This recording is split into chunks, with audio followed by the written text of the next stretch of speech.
जो एक स्कूल में 10 साल से ज़्यादा से पढ़ा रहे हैं तो उनका कंपलसरी ट्रांसफ़र होगा, वो चाहें या ना चाहें।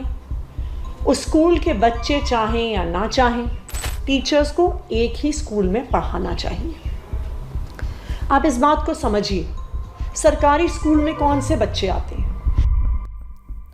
दिल्ली सरकार की शिक्षा मंत्री आतिशी मार्लेना ने शिक्षा विभाग को सरकारी स्कूलों के शिक्षकों के ट्रांसफर रोकने के लिए कहा, लेकिन इसके 2 दिन बाद ही विभाग ने मंगलवार की आधी रात को अपनी आधिकारिक वेबसाइट पर लगभग 5000 शिक्षकों के ट्रांसफर आदेश जारी कर दिए। वार्षिक स्थानांतरण नीति यानी एनुअल ट्रांसफर पॉलिसी के तहत उन शिक्षकों का स्थानांतरण अनिवार्य है जो 10 वर्षों से अधिक समय से एक ही विद्यालय में कार्यरत है।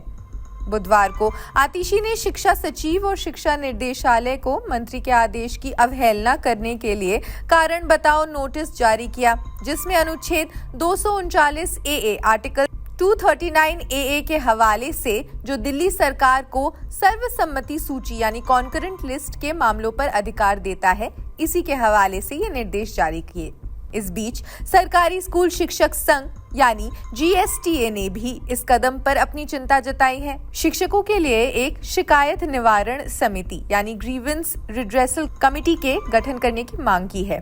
यादव समेत 4-5 सरकारी स्कूल शिक्षकों का एक प्रतिनिधि मंडल गुरुवार को शिक्षा निदेशक से मुलाकात कर अपनी चिंताओं से अवगत करवाएगा।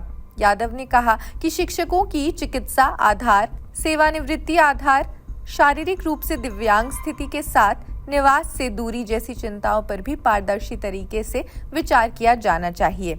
सुल्तानपुरी के सरकारी स्कूल में पिछले 14 साल से पढ़ा रहे 36 वर्षीय प्रवीण शर्मा कहते हैं, इस फैसले से कुछ हद तक छात्र शिक्षक के रिश्ते पर असर पड़ेगा। इसके अलावा इसका असर उन शिक्षकों पर भी पड़ेगा जो बीमार हैं या दिव्यांग हैं। सर्कुलर में कहा गया है, सभी शिक्षक जिन्होंने एक ही स्कूल में लगातार 10 साल पूरे कर लिए हैं, उन्हें अनिवार्य रूप से ऑनलाइन आवेदन करना होगा। आपसी या सामान्य आधार पर अधिकतम संख्या में स्कूलों का चयन करके स्थानांतरण के लिए।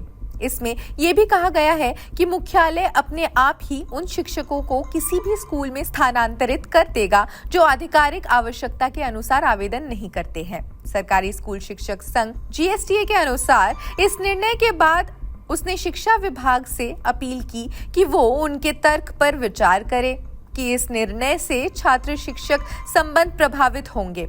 इसने दावा किया है कि प्राधिकरण द्वारा तबादलों को लागू न करने का मौखिक आश्वासन दिया गया था और कहा गया था कि इसे स्वैच्छिक बनाया जाएगा। यादव ने दावा किया था कि इस मुद्दे का जानबूझकर राजनीतिकरण किया जा रहा है।